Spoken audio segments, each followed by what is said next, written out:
All right. Good morning. Good morning, everyone. This is just a quick check-in before the weekend. I am gonna have a busy afternoon, and then the weekend it's gonna be busy as well. So I thought that I should just do this recording before I go to work. So last week we spoke about sugar intake and how to get an understand, well, how to realize exactly how much sugar you're taking in. We spoke about the fact that every 4 grams of sugar represents 1 teaspoon. And so when you are looking at labels and you see, you look on the carbohydrates and then you see sugar, and if it's 30 grams, 40 grams, whatever, you divide the amount of grams by 4 to get an idea of how many teaspoons. And all of us know how much a teaspoon is. And so when we start adding up the teaspoons, we get a realization or a rude awakening as to the amount of sugar we're consuming. The recommendation is for six teaspoons of sugar per 24-hour period, and that's 6 teaspoons of added sugar, maybe up to 10 depending, but generally 6 teaspoons of sugar for all of us, regardless of whether or not we're diabetic. And so when we start looking at the labels and making those quick calculations, we may realize that we're way over the 6 teaspoon limit. So if you haven't started looking at the amount of sugar in your foods, maybe this weekend when you go to the supermarket, you can start sort of paying attention to the labels and looking at the sugar section to have an idea of how much sugar is in your food. Cereals have a lot of sugar.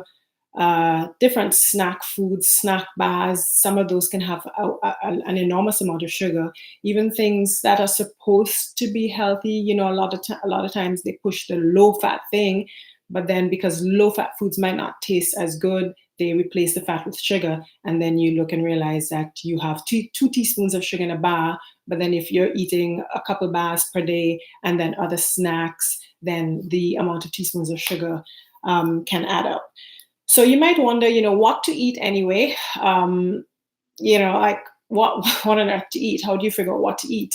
And I like to say, just sort of start with the basics, really real food. So the more food where you can sort of see the ingredients, see the components, know what it's comprised of, then that's probably better than something that's packaged and refined, and the ingredients are refined and different additives, chemicals, colorings, of course preservatives for them to last on the shelf. So if you can go to sort of the produce section and pick up more of the fruits and vegetables, and then other like starches, sweet potatoes and so on. In the Caribbean, or other countries, like I'm from the Caribbean, but anyway, in other places outside of America, there are sort of they call them root tubers, but sweet potatoes are known in the United States, but then there are other things like yams and cassavas. So those are starches, but those are more complex starches as opposed to the pasta and rice. And when we distinguish complex from refined or simple, the complex ones have more fiber.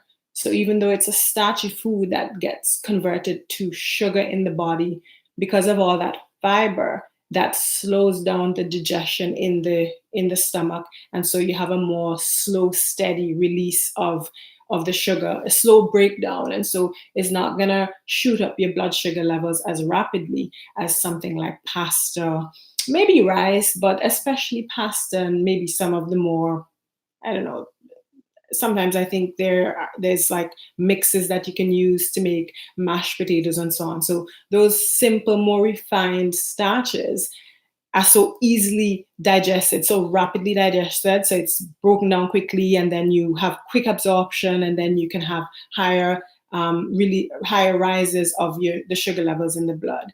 But then the more complex ones, like those root tubers, sweet potato, even though sweet potato might be a little sweet because it has so much more fiber compared to like a simple pasta, then it takes a while. There's more work to digest it, and so it's a more slow, steady release. Other sort of more, in the class of starches, you have even things like quinoa, which is more of a grain, but it has a lot of fiber. And so you have that as the starch component of your meal, and it's a more slow digestion, and so a more slow, steady absorption into the bloodstream and a slower rise of the sugar levels. So that, and then, okay, if you have like, I like rice, I love rice. I could eat rice every day, and even white rice, I like. I like white rice. But if you have something like rice, or maybe if you have pasta, because I kind of think, in my opinion, you can almost have anything but in moderation. So you want to have some things more than others. So if you have something like rice or pasta, then you definitely want to have more vegetables with it, because then the fiber from the vegetables, eating that with the rice, or white potatoes or whatever, it's going to slow down the breakdown in the stomach, and then slow down the absorption into the bloodstream. So at least all these things, you can see them, you can see the ingredients, as opposed to something that's maybe packaged, like a packaged meal, or maybe fast food, um, the French fries and things like that, they're just kind of super refined. And it's just too quickly absorbed. So that's kind of the difference between the refined versus unrefined foods, and then the foods that you cook, where you can control how well they're cooked, especially vegetables. If you eat vegetables, you don't want them too soft, because you want that amount of fiber in there to help slow down the release of sugar in the system. That's with the foods. Now with juices, like this is a point about juices where, for me, for example, when I used to drink a lot of apple juice, and I thought, oh, well, it says 100% juice, so hey, there's nothing wrong with it, and it's not necessarily added sugar. But the 100% juice, yes, it's a much higher concentration of sugar. And think about it, it takes, like for apple juice, it probably might take 8 apples to make a bottle of juice, right? And then you're not going to eat 8 apples in one go. You might eat 1, maybe maximum 2. But what you're getting with the apples, with the whole fruit, is the fiber again. So even though it's sweet, the fiber slows down the absorption of the sugar in your bloodstream. And so you have a more steady rise. And then fiber is good, of course, for the bowels, to keep the bowels free and so on. So that is why having the fruit is better than having the juice, the 100% juice, because the juice is devoid of the fiber, and so is more likely to give you those high, quick rises in blood sugar. So what to eat? Real food where you can see the ingredients, you can know what it's made of. Fruits, vegetables, plant-based foods, maybe more so on your plate than non-plant-based foods. Meat, fish, any type of meat. I mean, I don't necessarily think any type of meat is bad, but you just don't really want to overdo with the meat consumption. And certainly if you have the meat, you want it prepared in a healthier way, like grilled or broiled or whatever. And then you have a good amount of vegetables and so on your plate, right? So this weekend, start looking, if you didn't start already, start looking at the labels, your cereal packets, the snack packets, whatever. Just kind of start looking at the labels. And then when you kind of look on the shelf, you will see some things have way more sugar than others. Even some cereals like muesli and so on that are supposed to be healthy. And you look and it's like, I don't know, 16 grams of sugar per serving, right? And that's 4 teaspoons. But then you might have 1.5 servings, or maybe 2 servings, depending on how much you pour into the bowl, because we're not necessarily going to measure out what we're having. And then you realize in that bowl of cereal, it's maybe you're having 8 teaspoons or whatever. So just kind of pay attention to the labels for now. And food where you can see the ingredients, that's usually better than the packaged foods where you kind of can't make out what is in them. So I'm keeping this one short, and sort of see what you can do this weekend. I don't know if anybody was shocked at what they found when they started looking at labels over the past week. But anyway, just kind of keep checking, and slowly but surely you should be able to make some reductions in sugar consumption, and then overall improvements in your health. So have a good Thursday, and hopefully a good weekend to everybody. And I'm going